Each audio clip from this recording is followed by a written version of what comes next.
Hi, I'm Aaron Carroll. You can usually find me here at Healthcare Triage, but today we're going to head over to the salon for Mental Floss, where I'll be talking to you about 20 myths and misconceptions about sex. Look, fair warning here, this is an episode about sex. If you think that's inappropriate or it's not your thing, probably a good idea to turn this off now. Did you know that it's a myth that there's any correlation between penis size and shoe size? There have been many studies on this, amazingly enough, and they fail to find any link between the size of a man's shoes and the size of a man's stretched or erect penis. There's also no relationship between his penis and the size of his hands or ears, or anything else for that matter. Looking at his shoes will only tell you about his taste in footwear. And that's the first of many misconceptions about sex I'm gonna debunk today.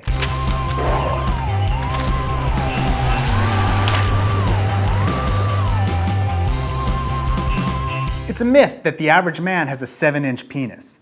Let's be honest, to study this correctly, you can't ask men how big their penises are. You have to get in there and measure yourself. We found 15 studies that looked at stretched penile length, and most of them had an average around 5 inches. Here in Indiana, the Kinsey Institute studied more than 1,600 men and found an average erect penis size was about 5.6 inches. Interestingly, erections brought about by oral sex were larger than erections brought about by manual stimulation.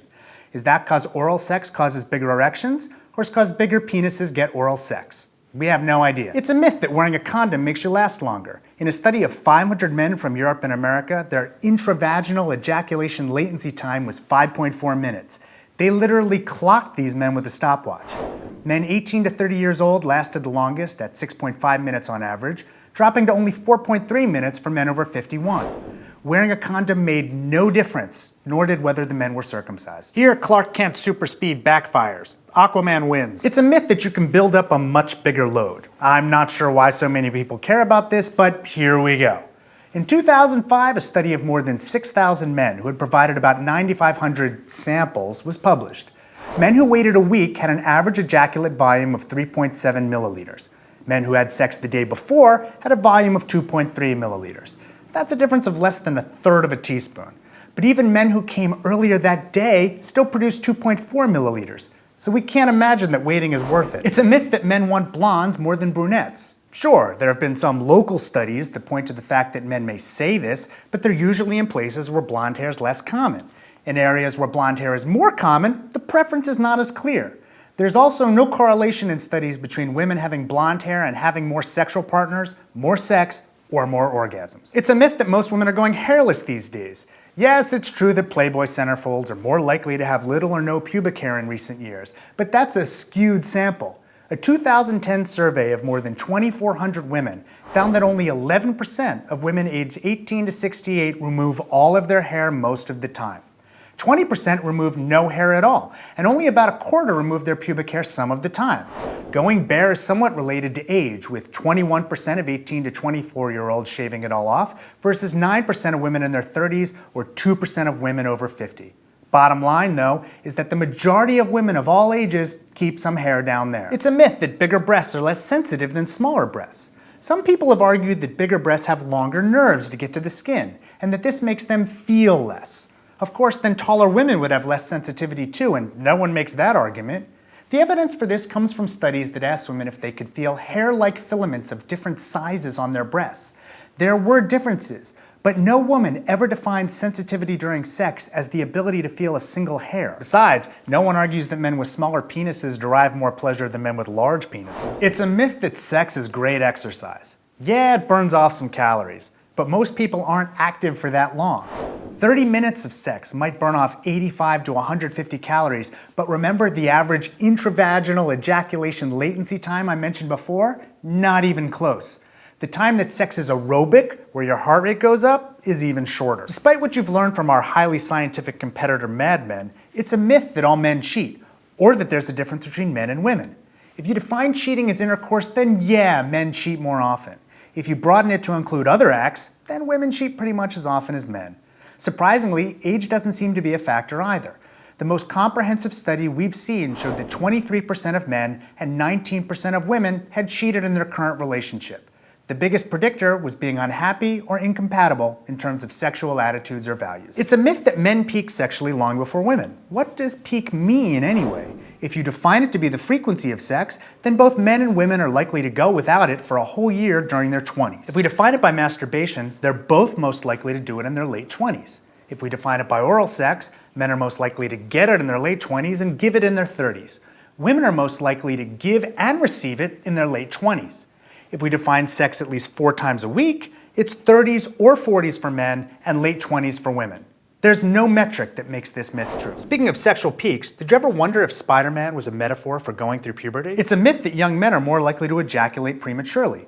If we define that as climaxing too early, then studies have shown that 30% of 18 to 29-year-olds have an issue. But so do 32% of men in their 30s, 28% of men in their 40s, and 32% of men in their 50s. For most men, it's a transient issue that goes away.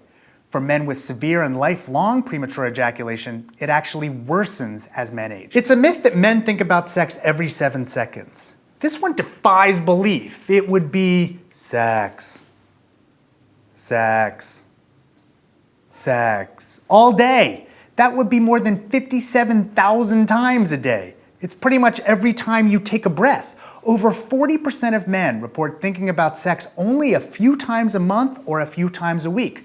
4% of men, they think about sex less than once a month. There's no truth to this one at all. It's a myth that married people don't masturbate.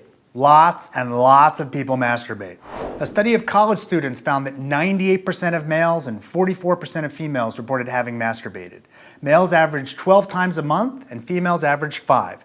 A study of married people found that 85% of men and 45% of women had masturbated in the last year. It's a myth that dead males can develop erections. Who comes up with this stuff? Anyway, do an internet search and you're bound to come up with a news story about a woman in Missouri who worked in a mortuary and was arrested after becoming pregnant from a cadaver she, worked on. It's a hoax.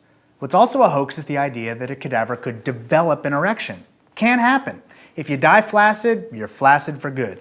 It is possible to die with an erection, though, and keep it.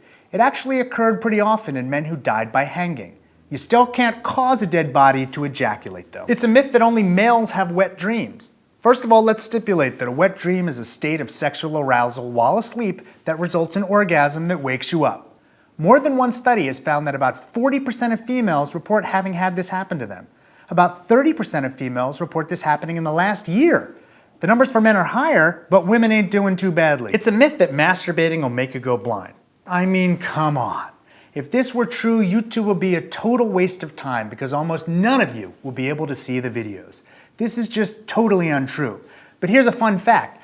John Harvey Kellogg was a famous nutritionist and sexual advisor. He developed a number of foods, including his eponymous cornflakes, to reduce sexual desire and stop masturbation. I don't think they work. It's a myth that the pill will make you gain weight. When the pill was first developed, it contained very, very high levels of both estrogen and progestin. But the pill as it exists today is much more refined and contains far lower levels of hormones. A meta-analysis by the Cochrane collaboration found 49, yes, 49 studies that compared the pill to a placebo and other pills with respect to weight gain. None of the studies that compared the pill to placebo showed that birth control pills cause weight gain. I'm not saying you're guaranteed not to gain weight if you go on the pill, but it's likely not because of the pill. This pill full of candy will make you gain weight. It still won't make your kids hyper though. It's a myth that you can game having a boy or girl by how you have sex. You just can't. Some people say that X sperm are bigger than Y sperm because the X chromosome is significantly bigger than the Y chromosome.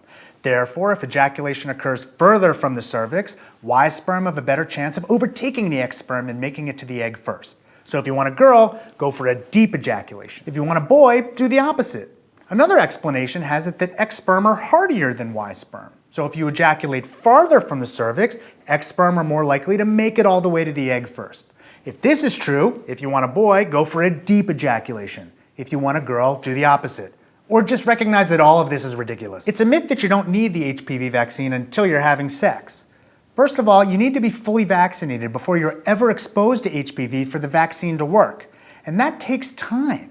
So once you've had sex, it may be too late. HPV is really common. So is sex.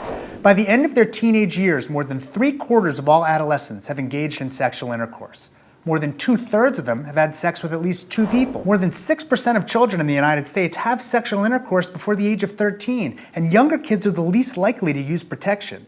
The HPV vaccine is about prevention. Get it early. And we return to the salon to talk about the myth that the HPV vaccine encourages girls to have sex. This has been studied through a cohort of almost 1,400 girls. 493 had received the vaccine. Researchers followed them for 3 years after immunization to see if there were any differences in sexual outcomes. There weren't any. The girls who got the vaccine didn't get any more sexually transmitted infections, they didn't get pregnant more often, and they didn't seek contraceptive counseling more. The HPV vaccine only protected them. Thanks for watching Mental Floss on YouTube, which is made with the help of all of these nice people. Again, I'm Dr. Aaron Carroll, and hey, if you like this episode, you might want to buy our recently published book, Don't Put That in There, and 69 Other Sex Myths Debunked. You can get it at bookstores everywhere, and links are in the text below. Buy a copy, I'd really appreciate it. You can also find me regularly on Healthcare Triage, filmed right over there. We talk about everything health and health policy related, links also down below. Every week we endeavor to answer one of your mind-blowing questions. This week's question comes from bshay13, who asks, why is there no metric version of time, like a base 10 time system or something? Well, Bishay, there is, but no one uses it. It uses base units that are somewhat equivalent to decimal divisions of the day, like 1/10th, 100th, 1000th, etc. Lots of different names have been proposed for these divisions, like tick, mech, chi, cron, and moment. In 1897 in France, a committee proposed switching to metric time, but the idea never gained popularity. Thanks again for watching. Don't forget to be awesome. Remember to wear a condom.